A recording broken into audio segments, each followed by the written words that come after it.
իրական տեղի ունեցել օգոստոսի 9-ին։ Նախ միջադեպի պատճառը։ Ոստիկանության տարածած այն վարկածը, թե միջադեպի պատճառ է հանդիսացել առանց դնչկալի շանը մանտվող շան տիրոջը նկատողություն անել չի համապատասխանում իրականությանը, նման բան չի եղել։ Իրականում կարմիր բերետավորները խուզարկելիս են եղել մի քաղաքացու։ Ոստիկանությունը հասկանալով, որ այդ գործողությունը հակաօրինական է, միջադեպի պատճառ նշել է դնչկալով շան պատմությունը։ Տեղի ունեցել հետևյալը. Խնկո-Ապոր գրադարանի մոտ երկու կարմիր բերետավորներ խուզարկելիս են եղել մի քաղաքացու։ Նրանց է մոտեցել Արտակ Կարապետյանը և առաջարկել ներգրավել որպես ինքերայք։ Խոսակցությունը ընթացել է շատ բարեկիր երկու կողմից էլ և փոխադարձ քաղաքավարի տոնով, սակայն և մոտեցել է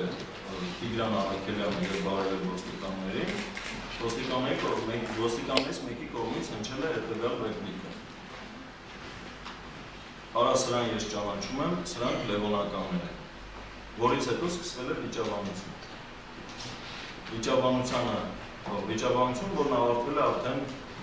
մեր երկու համակիրների նկատմամբ դաժան բռնություն գործադրելով։ Մյուս 5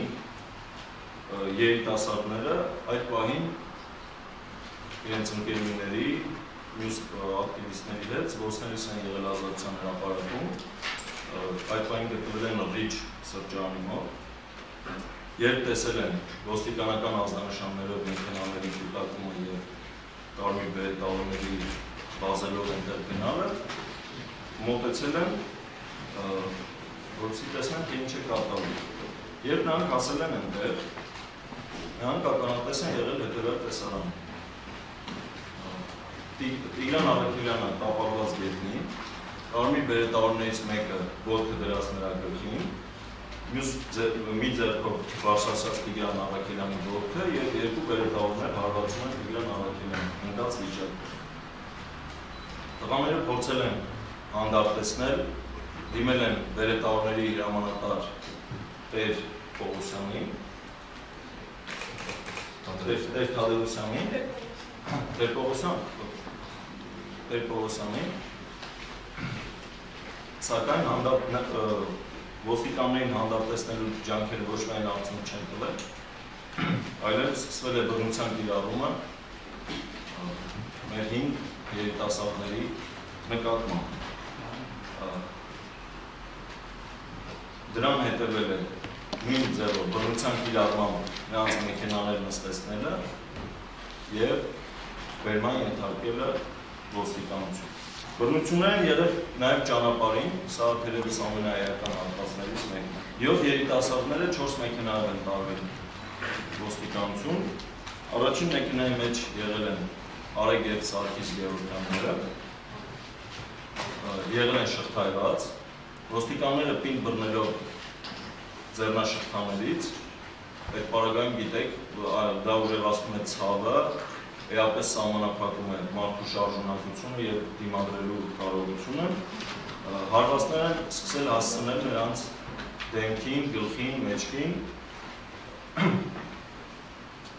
և բոլոր վնասվածքները արձանագրված են։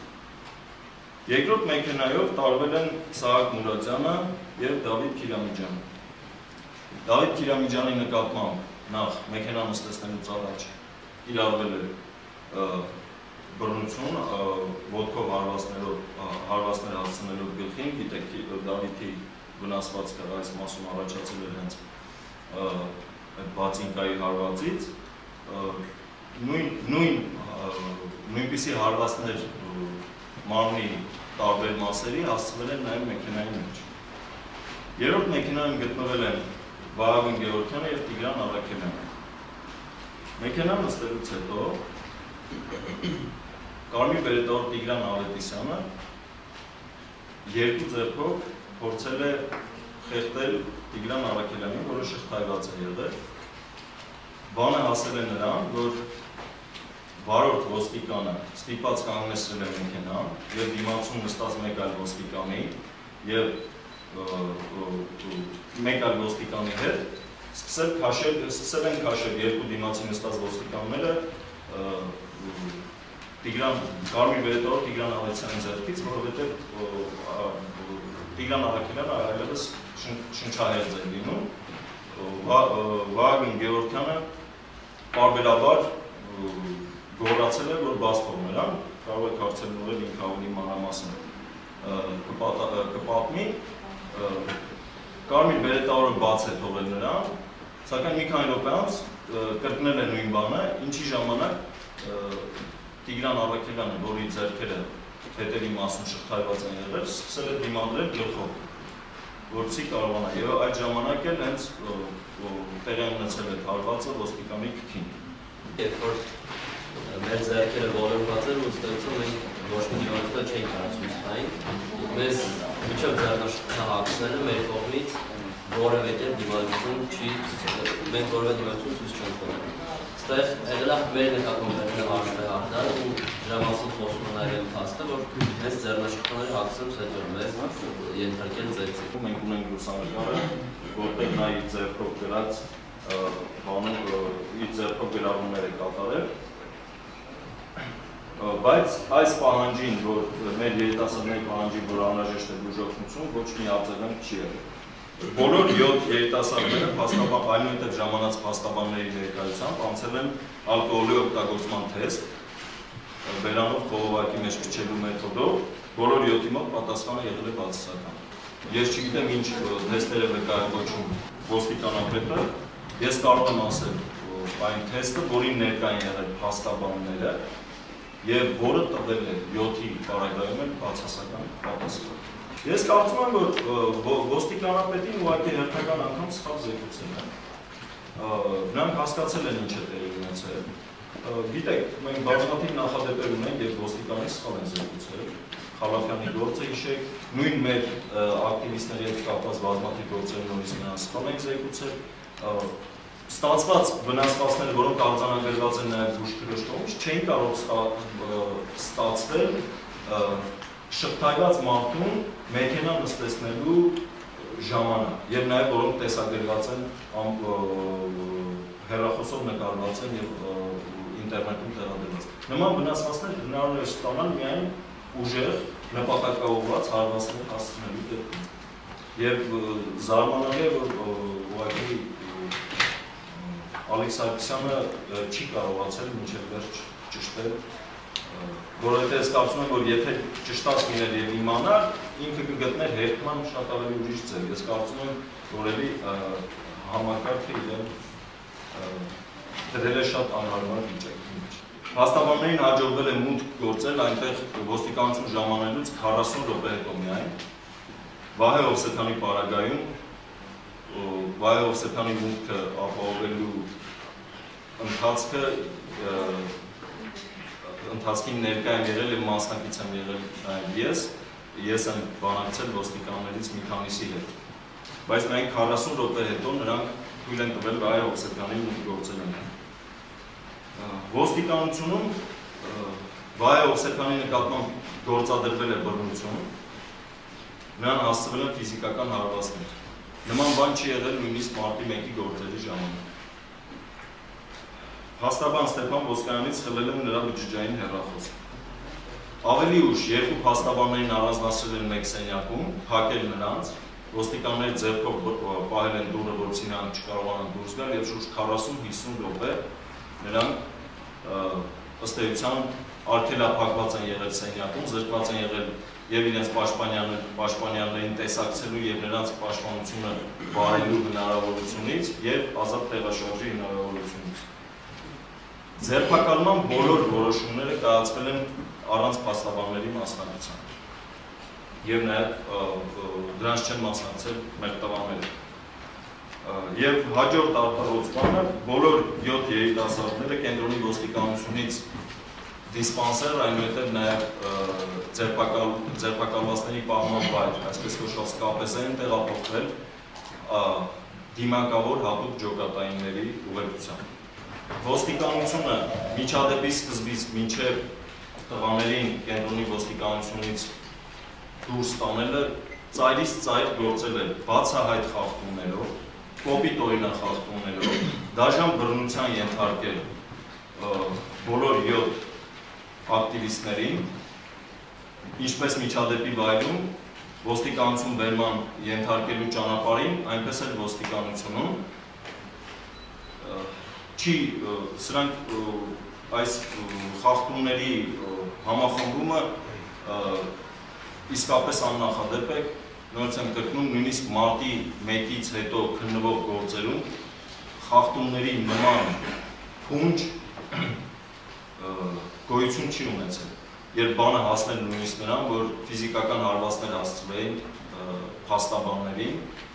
ոստիկանության գործողությունները ուղղակի սադրանք են եղել, քաղաքական հետապնդում են եղել, եւ այսօրվա մեր ընկերները, ովքեր այս պահին գտնվում են կալանքի տակ, նրանք քաղաքական բռնատիրներ են։ Բոլոր, այսպես ասենք, ձեր նշած հայհոյանքները եղել են ի պատասխան բռնության եւ նմանատիպ հայհոյանքների, արագ նշել ժամերով տևած հայհոյանքների, ես էլ լինեին մի նկարային։ Նկարանները տեղնում են այն բանից հետո, եւ արդեն լինում էին բազմաթիվ սադրանքներ, բռնություններ, եւ այդ ժամանակ միայն միացվում էր կամերան անընդհատ կարծում, բայց միացվում էր միայն այն ժամանակ, երբ պետք է լիներ մեր պատասխան։ Դա ակնհայտ երևում է, քանի որ բռնությունները ու ոստիկանությունում տեղի ունեցածը տևել է ժամեր, 3-4 ժամ, ոստիկանության կադրերը ընդհանրապես մի քանի վայրկյան են տևում։ Այս փաստը շատ մեծ խոչընդոտ է սկսված երկխոսության ճանապարհին։ Գիտեք, հաջորդ ռաունդը նշանակված է վաղը երեքշաբթի ժամը 10-ին, դեռ, այսպես ասենք, 24 ժամ ժամանակ կա, եւ կախված նրանից, թե ինչպիսին կլինի տղաների կարգավիճակը մինչև վաղը երկխոսության հաջորդ ռաունդի սկիզբը, մենք կայացնենք համապատասխան որոշում, մենք նույնպես ժամանակ ունենք, ակտիվ քննարկումների փուլում ենք եւ վաղը արդեն այս հարցում հստակություն ունենանք։ Մենք մինչև վաղը ժամը 10-ը ժամանակ ունենք եւ արդեն վաղ առավոտյան այս հարցում կունեցվի վերջնական հստակություն։ Մենք հայտարարությամբ հանդես ենք եկել եւ հիմա էլ ես այդ հայտարարությունը նորից կրկնում եմ, մենք համարում ենք սա ոստիկանական սադրանք երիտասարդների նկատմամբ եւ պահանջում ենք անհապաղ ազատ արձակել մեր երիտասարդ ընկերներին։ Թաղբանտարկյալների առկայությունը մեզ համար մշտապես 3 տարի շարունակ եղել է այն հիմնական նախապայմանը, որը խանգարել է երկխոսությանը եւ այս պարագայում բնականաբար դա լրջագույն խոչընդոտ է։ Ուղղակի կարող ենք սպասել ևս 24 ժամ պայմանականացել եւ մենք ունենանք որոշում, որը վերապարագենք ու տեղակայենք նաև